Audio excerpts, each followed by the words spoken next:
What's up? This week's leadership investment is identifying and dealing with toxic behaviors proactively. It's transferable. It applies to life, leadership, everything you do, and all the relationships you build. I hope it blesses you in your leadership and what you're doing and building with your life. It matters. It matters. Let's say this together. Say, everybody gets better. Everybody gets better. When I get better. When I get better. That's exactly why we're growing right now. Everybody's right now getting better. The growth you see we have never had 2 weeks in our history, actually. Even when we had some bigger crowds before COVID, we've never had momentum like this. And it's not it's not that whole saying that people think God church because God's blessing catalyst. Sure, that's true. That's not the whole picture. God blesses leadership. Go look in Scripture, and you guys are leading. We cannot stop. We cannot stop. And so you're getting better. The church is getting better. Everything top to bottom, you're seeing increasing growth because that's what happens. When we get better, everybody gets better. So today, I want to talk about identifying, and it crosses your whole life. It ain't just anything you lead, build, in relationships. I want to talk about identifying and dealing with toxic people proactively. Proactively. Because blatant toxicity is easy to see when it blows up. It's easy to say we've all dealt with it here and in our lives outside of here is that when messiness happens, crisis brings what's inside of people out, and it's blatant. You can see it. You see what you should have done, how quickly you should have hit it. You see true colors. It's easy to see when it's already exploded. It's easy to see toxicity and toxic behavior, but I want you to see it. And I want us to see it and deal with it before it happens. The best way to deal with toxic behavior is to prevent it. To be proactive, not reactive.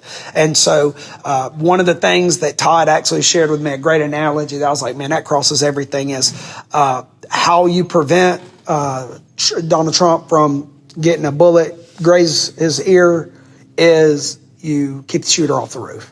He said somebody missed their job, not because they didn't see a shooter on the roof. They didn't prevent this. People lost their jobs that day and probably will never be in security again because the point of not getting a bullet almost kill a potential president is to keep the shooter off the roof. Not to get security is trained to see potential risk and threats before anything happens. And when they don't, they didn't lead. And they weren't discerning. And so you have to see it before it happens. So leadership in everything we do in your life and how you lead your life, your family, all of it, it's keeping the shooter off the roof. It's proactive. It's proactive conflict resolution, not reactive. And when you're proactive, you don't have as much reactivity. You don't have to deal with as much after the fact. And so what happens is when you don't keep the shooter off the roof, what happens? Casualties. And it happened. Donald Trump wasn't one of them, but there were people died that day. And it happens here. In your life, happens in your family, in your relationships, in your friend groups. When things aren't handled quickly, proactively, and seen and discerned and dealt with quickly, casualties happen. Remember last week I told you guys there's a difference in losses and casualties. We are going to always have losses. Casualties are when they should still be here. But because we didn't put out a fire quick enough, other people got burned. Anyway, and so you got to keep the shooter off the roof. That is our job. That is why we delegate. That is why we delegate so that we can be back. I don't know if y'all noticed, and over the, me and Angie had arguments over the last year. She was like, "You just sit back on Sundays and don't do much now." I'm a coach. I'm not a quarterback. I'm a coach, and now I have to have a coaching staff, which is y'all. So if I am overly engaged on Sundays, I don't get a chance to see the whole field. And so as leaders, you got to, how can you see the shooter if you're holding, how can you see a potential threat if you're holding a gun looking on the roofs? There's people that are supposed to cover the roof, but you got to see the field. And so that's leadership. That's our job. And so a healthy culture, spits out toxic people like a healthy body spits out sickness. I want you to know it's the same thing. And we're growing in it. We've had some years where I was really bad at it. The church was really bad at it. We've all been bad at it, but we got to be better. All of us, if we're better, everybody else will be. A healthy culture spits out toxic people like a healthy body spits out sickness. Tolerating toxic behavior is the same as not dealing with sickness in your body and not going to the doctor. It's the very same. If you don't deal with it, it gets worse, and it can destroy your life. It will destroy our church. Anything that lets sit too long or too many fires and we end up not fixing the patterns, that is keeping the shooter off the roof. Anything that happens, eventually casualties and people are hurt, and eventually it gets worse. It will not get better. It's like that analogy I used a few weeks ago. A car with the transmission slipping, it's going to keep slipping. You have to fix the transmission. It's going to keep getting worse and worse and worse till you lose your transmission probably have to replace it instead of actually just fix it. And so the first thing before I jump into anything, here's the first step. Before you do anything, I'm going to move over because I'm cracking this floor. Before you do anything, you have to look at yourself first. And that's a constant thing, not before. You should do that daily. I'm very self-aware more than I used to be of my own mess. That's why I can get on the stage and just tell you like it is what I deal with, what my weakness is because a long time ago, growing up in addiction, there's a lot of deflection and shifting blame. And I just realized, the first step is you got to be self-aware and know your junk before you can help others with theirs, which is Jesus taught that. He said, get the plank out of your own. Before you can get it out, you got to know what it is. What's the plank? And then you see clearly to help people with their specks or their planks. And so you got to look at yourself first. Here's the thing is the people following you will only be as healthy as you are. And they will grow. It's crazy. The same way your kids catch it, after you've been in leadership long enough, your people will adapt your dysfunction. They will inherit your dysfunctions. They will catch them. It's contagious. And so the people following you will only be as healthy as you, which is why it's so important that we grow closer to God in our relationships. Healthy leaders produce healthy cultures. If that's true, the opposite is true. Healthy leaders produce healthy cultures. Look at your dysfunction. We all got it. Look at it. If whatever it is, if you're not working on it and growing through it, if you are pushing it down and not dealing with it and running from it or explaining it away or talking about what you do good instead of what you do bad and you want everybody to encourage you instead of challenge you, whatever it is, look at your dysfunction because if you don't work through it, your teams will not grow through it and they will end up having the same dysfunction. We have seen that church-wide in a very big level that there's dysfunctions in our family that carried over to Catalyst over the years. And we've constantly as a family worked on them. And I would say we're better than we've ever been as a family because we realized how contagious culture is. And so look at if you don't take criticism, your team won't take criticism and you're constantly going to have conflict because you're going to have oversensitivity in your people because the fact that I'm telling you it's contagious, it's subconscious. If you're defensive, your teams are going to be defensive. If we don't build a culture of critique from top down, which is why I don't deal well with defensiveness. Matter of fact, I handle y'all harshly sometimes, too harshly, because I realize if we can't take criticism, we can't build a culture of change because everybody's going to be defensive and either get pissed off or stop changing and growing. So we have to look at yourself. Whatever it is, if you don't communicate enough or have enough hard conversations and let things slide, everybody around you with, your leaders. Well, how can you expect your leaders to have hard conversations if you won't? So look at your dysfunction. It will carry over. It will bleed into your team and the church. If you don't work on your toxic traits, we all have them. We all have a little bit of narcissism. Some of us have a lot more than a little bit. And I mean, I'm saying it's a human issue, narcissism. It's not some disease. It's a human. You go back to Genesis. Narcissism happened in the garden. Shift and blame happened in the garden. And guess what? It carried over to the whole human race all these years later. That's the point. That's the principle of the story. And so if you don't work on your toxic traits, if you don't grow, if you won't grow or you won't change, your people won't either. And that is my biggest fear as a leader. If you want to know my biggest fear, it is not this church failing. It is me. It's my biggest fear, not growing. My biggest fear is being some of the pastors I've seen over the years that their sermons have no new depth, no new perspective. They don't tell new stories, have new They don't have meetings like this where you can't even remember all the wins from yesterday because there were so many of them. And what my biggest fear is if I stop growing and getting new perspective and I stop expanding and I'm not shifting and changing, if I'm not constantly getting better, It's only a matter of time till everybody who follows me or looks to me stops growing. It is culture. It is so powerful. So look at yourself first. Look at your, and now once you look at yourself, I want to give you some subtle signs of toxic behavior. I told you blatant signs are easy, but if you can see the shooter, you can keep it off. If you can see the threats, you can see the patterns. People don't change. Patterns don't change. They're all the same in us and in everybody else. So security is trained to see and address threats before they happen to keep the shooter off the roof. So it transfers and applies to everything we do in life and definitely here in leadership. So what are those signs? What are the things you look for? How do you deal with them? Here we go. People that come on too strong too quickly. I just want you to pay attention and adjust your leadership. Instead of waiting until something happens and dealing with it quickly, you can actually see it before it happens. And there's a way to handle it and lead those people and give them a chance to come along, but also not put them on a roof with a gun. And so they come on too strong too quickly. Those people that want to get on your calendar the first 30 days, they want on your calendar, they want to meet, they want to talk. If they're out, listen to me, it's a pattern.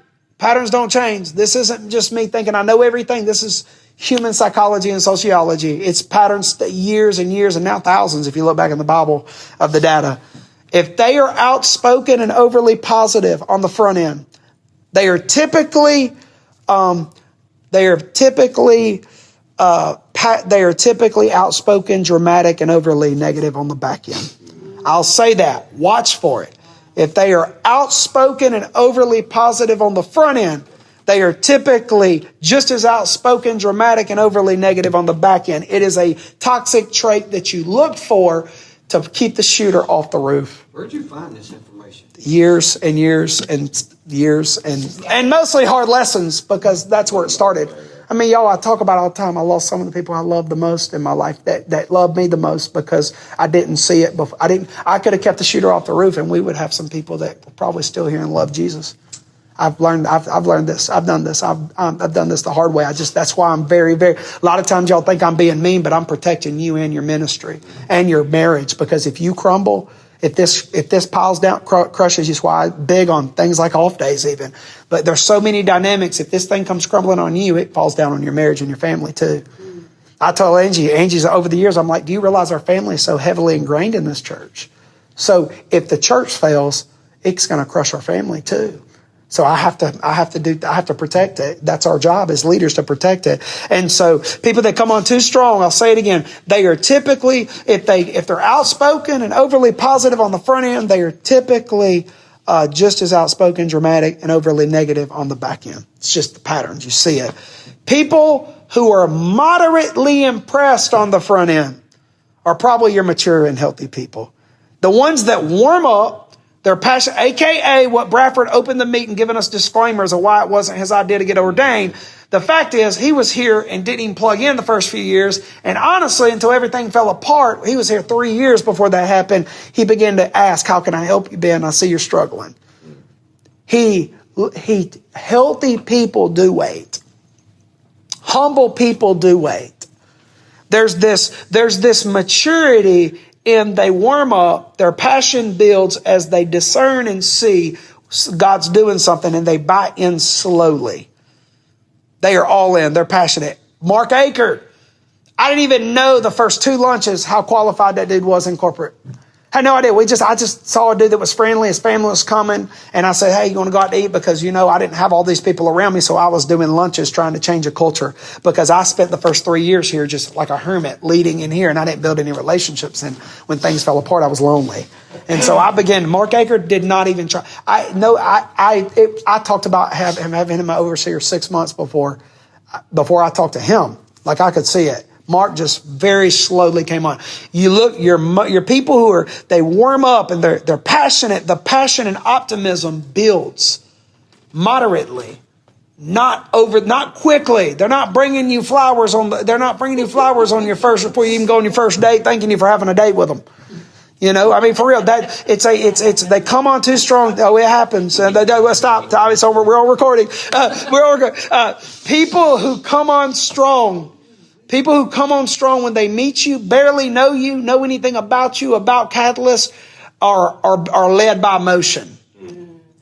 And what that means is that means when they leave, they're going to leave with just as much emotion, because humble people wait. They're not led by emotion. It's not, they don't wait 10 years, but they don't wait just 10 minutes either. So if you got people who are coming on strong quickly, you need to slow down. You need to put them in a place to check their heart. You need to slow down. You need to slow down. You need to put them in a place to check their heart and let them show themselves, because toxic people will do two things. Will either change or leave.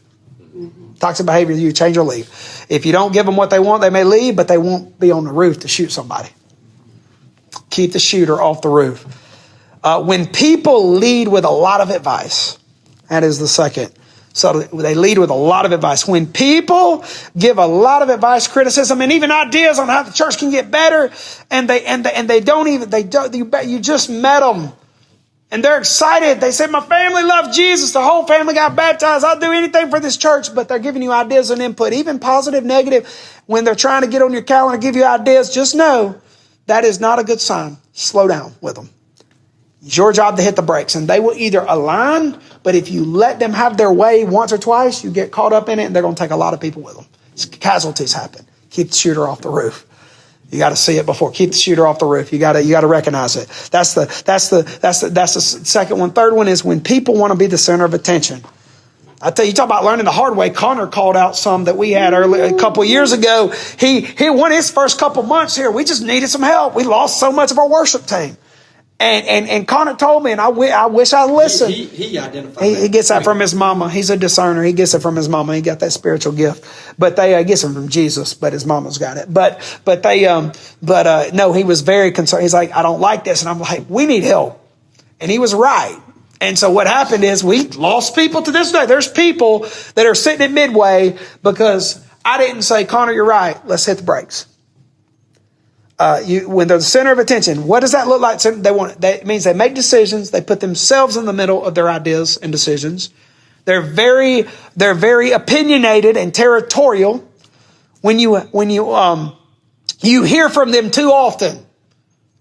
Do you hear me? When you're grown people, you don't text like your 15-year-old buddies in 10th grade history class that are BFFs. You grown. And so when you hear from them too often because they're hungry, they're thirsty, any kind of that's showing you they're hungry and thirsty before you actually get hit in the face by it, and so does your church and your teams. Any kind of competitiveness, the put me in coach. I've had people tell me over the years when I've let them sing, or we've let them sing, I've let them preach, and then I say, okay, we're going to slow down. It's that put me in coach whiny mentality. Territory over who sings. We do not put up with that on stage. I don't know if you will see another person. I think I looked on the schedule recently. Another person singing "Making Room for More" this week or next. Connor does that. That team does that intentionally because these aren't your songs. These aren't Connor songs. And so anybody that's territorial, that they're very territorial. They're opinionated about people and leaders, and they constantly have input and things, and they want to be the center when their ideas want to be the center. No matter their reasoning, everybody's got reasons and excuses. It's not a good sign. Keep the shooter off the roof. Slow down and put them in their lane. Put them somewhere smaller. Let them show themselves, and they'll either prove themselves to you or they'll work their way out the door. But what will happen is you'll keep the shooter off the roof. You'll keep the shooter off the roof. Next is the relationship isn't reciprocal. It isn't mutual. One person dominates, is the only or main one seen, heard, the main one seen, heard, talking. It's their way, it's their way or no way. They monopolize the conversations, the decisions, or the other end.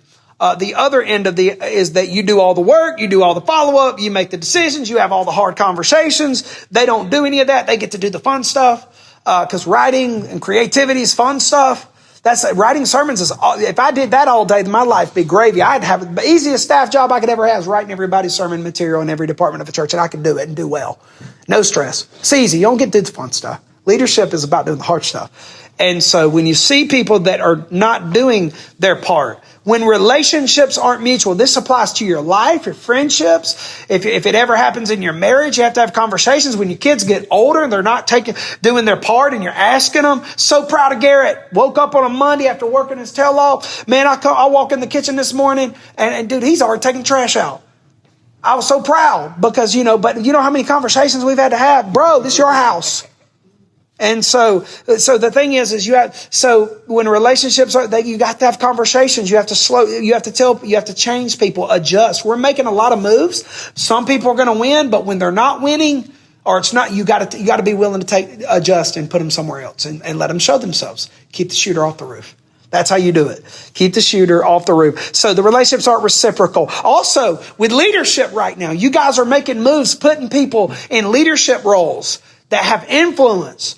You are going to have some people you're going to swing the bat and just miss. It's not a mistake, but you're making moves, and God will give you signs like these, and you have to take them out of it. You got to be willing to say, hey, I'm going to put you here. We need you here, not here, and let them, because leaders in the wrong positions do significantly more. They don't nick ears. They hit you with headshots, and people lose their faith and their family. And they walk, because there are a lot of people we reach, that's one thing Solomon Foundation will tell me, Ben, the good thing is when they leave your church, they're not leaving the church. That's not true here. There's a lot of people, we are their first or their only or most trusted spiritual experience. And if they leave here, they leave faith. Yep. And their life and their family and their kids pay a price. It's heavy. It's heavy. But it's so important that you make quick moves when you see signs that leaders and people carry influence are not being good stewards of it. You have to pay attention to the signs. The patterns don't change. You got to identify it and address it proactively. If you don't, it's a freaking mess, and we have casualties. And we're learning this stuff. We got to continue doing it together. Next is they have a track record of moving around. They do. I've had Bradford tell me about people that we needed in seasons where we were rebuilding and we needed help. And Bradford said, do you ever worry that they're not staying here forever? I said, no, I know they're not staying here forever. I'd say unless there's a miracle. I know their track record. But what I know is we need them now, and we're going to keep them in their lane. We're not going to put them as a worship leader so that Connor can focus on other things, like a worship leader, picking sets and stuff, because I don't know if they're going to be here for about 6 months to a year, but they're going to help us for 6 months to a year. You got to know. So when people have a track record of moving around, I will tell you this, toxic behavior, how to see it. If they left 5 churches, they probably told those 5 churches and pastors that it was the best church ever, just like they're telling you. They did. And guess what? Bench them for a while and make sure they're going to stay. Because if you don't bench them and make sure they're going to stay, they're going to leave here too. And so if they have a track record of moving around, you have to hit the brakes, slow down, put them in places that if the pattern continues, they're not going to hurt here, what God's doing here. So if they left 5 churches, they're probably going to leave yours. And guess what? Hey, we believe in redemption. So we slow down with them. We let them prove themselves and stick around a while and receive and just stay in their lane and grow. And we don't adjust until they prove that their hearts changed. We believe hearts can change, but we don't just like guess. We fruit. Jesus said, you'll know them by their fruit. Fruit that remains. What remains? Consistency. So they have a place here, but leadership is about you decide what the place is. What's their seat? People in the wrong seat is a very destructive thing. And so the relationships aren't reciprocal. They have a track record of moving around in general. Bench them, put them in low risk roles, and test their heart. Put them in low risk roles and let them show their heart and their growth. If they're toxic, they won't wait. It's that simple. They will leave if they're in it for the wrong reasons. They will leave, but they won't get on a roof and be able to take a shot. It's that simple. Keep the shooter off the roof. If they talk too much about their last church, here it is with moving around. If you hear somebody talking too much about their last church or church hurt that happened 15 years ago, they did me wrong, you sense resentment, the abundance of the heart, the mouth speaks. You sense resentment from a mile away. If you sense it, just know when they don't like a decision you make, or you don't use their idea, or you utilize them the way that they want you to, they're going to talk about the same thing about you. when they leave and take some people with them. And they're going to take some people with them. Keep the shooter off the roof. If you don't, there will be casualties. There's always going to be losses, but there's going to be casualties. Good leadership, y'all, keeps this shooter off the roof. It does. So 3 types of people. This is straight from Henry Cloud. I believe it's from his book, Necessary Endings. He says there's 3 types of people. This is reality. It seems negative, but it's reality. And you got to know reality to be able to approach it positively. There are 3 types of people. There are wise people who learn, grow, and are flexible. Wise people. There's foolish people. You get a speeding ticket, you get another. My dad used to just yell at my mom. He said, "Don't drive fast, wear your seatbelt." How many times I said that? Because mama always drove fast and never wore a seatbelt. And so it's the foolish person denies, blames, makes excuses, will not accept responsibility, take accountability, and they will continue to repeat the same patterns that have kept their life set back and not growing. They're foolish people. So there's wise people. There's only 3 types, and we all go from all 3 in different areas of our life, but we can change. But this is where we are. Everybody falls into one of these 3 categories. Wise, learn, grow, flexible. Foolish, keep repeating mistakes. Lastly, there's evil people. You need to know that. Actually, there are great progressive theologians that are so far on the fringe that have now said, one thing I missed is that there is an evil. There is evil in this world. There is good and there's evil. And we're supposed to play our part. Even the most progressive who deny so much of even the miracles of the Bible, they will say there is an evil that is beyond what people can understand and fathom. Because there's evil. So now we war not against flesh and blood, which is why we don't make people the problem. But we got to understand there's an evil. There's evil people. What that means is they want you to fail. There are people in every one of your lives, and if there's not, then you ain't doing much with it, which you all are. There are people that want you to fail. They want you to lose. Even the one, that's why it's very important not to share dreams with people that compete with you. And you know it. You know people that are constantly critical because they're jealous. You know, you got it. You don't have to be transparent with people that are looking for something to get you with at all. It's not. I mean, that's why Jesus didn't answer loaded questions. You know, there were times in the church where people called me and said, "You said you're transparent. I want you to transparent." I said, "I'm not going to throw dirt to defend a decision that was mine to make. And if you can't trust that, then you need to go."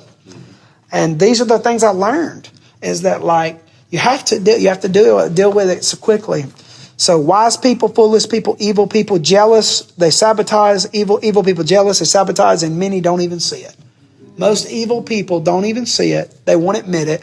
There's been times that I've set boundaries with people, even people I love. Doesn't mean they're defined by their evil. They're choosing to get lost in self-deception. I've had people I love. My dad was one of them, that he just began to believe his lies. I truly believe he could believe them, because you get so lost and there's just, and they don't see it. Paul talks about, a man think of himself to be something when he's nothing. He deceives even himself. And so there's 3 types of people, and you have to simplify it. So everybody that you're leading, they fall into one of 3 categories: wise, foolish, or evil. And as you lead, I want to finish with this group. As you lead, don't invest in fools or anchors. Invest in oars. Everybody thinks Jesus just let everybody in his world. That is not true at all. John chapter 2, it says that people trusted him, but he did not trust them because he knew what was in their heart. Same Spirit raised Jesus, lives in us. So you got discernment. You know what if you're paying attention and seeking his presence and loving people for the right way, you're going to pay attention. You're going to see it. And here's the thing about anchors. What does anchors do? They keep you down. There's no movement with an anchor. The boat's stuck. People that drain you, that don't add to your life, you don't invest in. You invest in oars. You invest in people who are wise. Jesus, it says that many people trusted him, didn't fake it. They trusted him. They were sincere. But it says he did not trust his heart to them. He guarded it. So Jesus did not just let everybody in. He gave us a model. You can't rely on people who drain you. You can't rely on people that drain you. You can't rely on people that aren't reliable. You invest in oars, not anchors. You don't invest in fools that are flaky, or you constantly are going to stay frustrated. And your church, if you're frustrated, your people will be frustrated. So they threaten. I'm telling you, it is like a shooter on a building. If you invest in fools, oars, things, people that aren't actively growing, they threaten our church just like that shooter threatened Donald Trump's life. They threaten your health. They threaten your longevity in ministry. It is the main reason that 1 out of 20 people who start in ministry, finish in ministry, and retire there is that who you invest in matters. How much you invest in them. You can love it. Most 90% of our growth here at Catalyst, my main investment will be from a stage. I cannot pastor everybody like I did 2 years ago, and I will lose people because they will think I need to. Why are the expectations changing? And if they can't understand that, they need to go. So you got to invest in oars, people that keep you moving, people that keep the things moving here. Invest in oars. The person who's always late, don't invest in them. The one that never takes responsibility, that frustrates their team members. That you got to keep them off the roof, y'all. Don't rely on anchors. Don't invest too heavily in anchors. The Bible says, Paul says, bad company corrupts good character. And I would say corrupts good churches too. The character of churches, the culture of churches. Who said that? Paul, 1 Corinthians 15. Secondly, talk to people and give them a chance before you cut them loose. Y'all know we're big on redemption, so I want to clarify that. I have never applied spiritual discipline. I've never set boundaries and asked people to leave this church and made hard decisions without giving them every opportunity to do better. That's actually never has it been talked about when there's slander. No, nobody that's ever gotten asked to leave here because they made this place unsafe towards other people have ever said that part. That the years for all of them because there hasn't been many that I spent with them, the multiple times that I said, please don't do this again. And the final time when I said, this is the last chance. I don't want to do this because your family's growing here, but I will. And so I gave them every opportunity. And I was honest with them. Even staff here. Hey, I need you to lead this way. And if you're not, I'm going to have to make... I remember one person specifically saying, are you about to fire me? I said, no, I'm trying to set a fire under you before so I don't have to fire you. Because you have to give people every chance. So what I mean is when I say hit the brakes, I mean slow down, don't stop. You need to know that. What I mean is slow down, don't stop. To disciple people, you put them in a place that they can grow but not be high risk and damage or do ministry for the wrong reasons because that don't work well. So what you do is you don't stop. You just slow down and you give people every opportunity they can. That you give people every opportunity that's necessary to get their stuff together. I will say I give less opportunities now because we're growing so fast that I'm probably having one conversation and then we're making a move if it doesn't happen then. But there were years I gave, and it was, shooters got on the building because I had 3 and 4 and took them off stages or said, do this. And I gave them 4. And by the time it got built up, there's resentment among the staff. There's people questioning my leadership and don't trust me because I'm not getting stuff done with people that are problems. So the faithful people got burdens. The faithful people don't feel supported. So they don't trust that I'm practicing what I preach, which honestly, I wasn't. But you got to at least have one and be very honest when you have that one. Very honest. Those are the conversations you do not dilly-dally. You are very direct. You are not overly diplomatic because clarity is the goal. Like I said a few weeks ago, when those conversations, it is not a sermon. It has got to be direct. It is not, you don't lay it in there lightly. It's got to be clear. And so talk to people and give them a chance before you cut them loose. Have the conversations, have them quickly, and get in front of it. Leadership is getting in front of it, keeping the shooter off the roof. If we don't, there's chaos and casualties, which means there's going to be kids and grandkids one day who don't know Jesus because we weren't able to lead well, and their parents left this church. Second to last block, evil people. Jesus, and by evil, I don't even mean bad, broken. Matthew 7, Jesus says don't give what's holy to those who are unholy. Don't give your pearls to pigs. It doesn't mean they're bad. Pigs isn't an American context where we're like, you fat pig, or you're a pig, you're worthless. No, it's just pearls don't have any value to pigs. They stomp them. That's why Jesus said they'll turn on you. It doesn't mean they'll turn on you. It means they'll turn like a pig does, and they'll stomp on the pearl. A pearl isn't supposed to be stomped in mud. It's supposed to be something beautiful. And so Jesus very clearly said, block evil people. Block people that are not supposed to be, they're choosing not to go where you're going. Invest in, don't do too much and try too hard. You want to know my biggest leadership fail for years, until actually probably the last year or two? My biggest fail is I tried too hard and did too much. Matter of fact, I gave people more stuff to slander and to twist because I did too much. It was codependent leadership, not pastoral, not shepherd, enabling leadership. And so you can't do too much and try too hard when it comes to evil people that are broken, and they're not going to do what you ask because they haven't. And so be consistent with making firm decisions with people and sticking to them. That's big. Stick to them. It's kind of like the old saying, you tell your kids 17 times you're going to whip them and you don't whip them. Guess what? They don't think you're going to whip them. They don't give a ham sandwich, what you got to say, because you ain't back nothing up. My dad used to say, I'm whipping you when I get home. That's awesome. That's a fire alarm. Okay, fire alarm over, and now we're at the end of the day. So real quickly to recap is that don't invest in fools, anchors, invest in oars. Talk to people and give them a chance before you cut them loose. Block evil people, take destructive and toxic behavior seriously. Handle it quickly, keep the shooter off the roof, and lastly, this is how we build the church. While we do it, stack your table. Stack your table. Stack people around you. Invest in, build relationships with, go to lunch with people. Add people that add to your life or ministry. They add value. They fill your tank. They don't end it.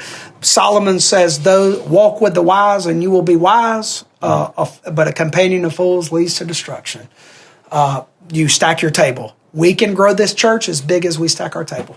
It's not say stack your table. That's the answer. The reason we handle it is because the ultimate goal is to stack our table with great people who will cause us to reach and build more people and make them great. And so that's the answer. Stack our table, and that's how we keep the shooter off the roof and make room for more. That's the ingredient. So I love all y'all. I appreciate y'all. And sorry for the fire alarm, but God works these ways. 2 minutes left.